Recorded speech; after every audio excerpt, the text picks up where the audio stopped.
SSVGR news కి స్వాగతం।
కేటాయిస్తే ఫస్ట్ డొనేషన్ నాది 25,000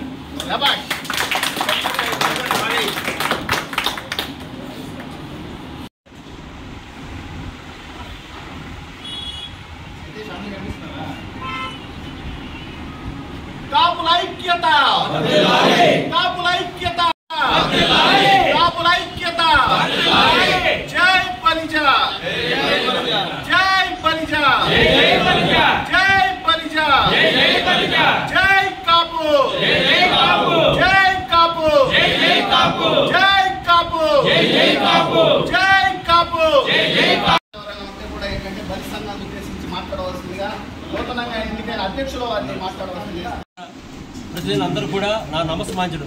ఈరోజు నన్ను అధ్యక్షుడిగా ఎన్నుకుని నా మీద భారం పెట్టినందుకు ఈ యొక్క సంఘానికి నా యొక్క శాయశక్తుల కృషి చేస్తానని, ఈ యొక్క కాపు బలిజ తెలగ ఈ అందరి ఐక్యత కోసం పోరాడతామని, వెంకటగిరిలో మా యొక్క కమ్యూనిటీకి సంబంధించిన ఎలాంటి విషయంలో కన్నా మేమందరం కూడా ఉమ్మడిగా చేయి ఈరోజు జరుగుతున్నటువంటి సమస్యల మీద ఎలాంటి విషయాలైనా మా కాపు బలిజ దీనివల్ల శ్రీకృష్ణ దేవరాయ అసోసియేషన్ తరఫున మేమందరం కూడా పోరాడతామని వీళ్ళందరూ ముఖ్యంగా ప్రమాణం చేసి సెలవు చేస్తున్నాం। అందరూ కలిసి ఒకే తాటిపైకి వచ్చి ఏకగ్రీవంగా ఈ కమిటీని ఎన్నుకోవడం జరిగింది। దీని గురించి ఆల్రెడీ ఏంటంటే మేము నిన్న మొన్న గత ఇంచుమించుగా 2-3 నెలల నుంచి నూతన కార్యవర్గం ప్రకటించబోయేటటువంటి ఈ కమిటీని ఏకగ్రీవంగా ఎన్నుకుంటున్నాం అన్నమాట। అందులో భాగంగా ఈరోజు కమటం మణి గారిని అధ్యక్షుడిగా ఎన్నుకోవడం జరిగింది ఏకగ్రీవంగా।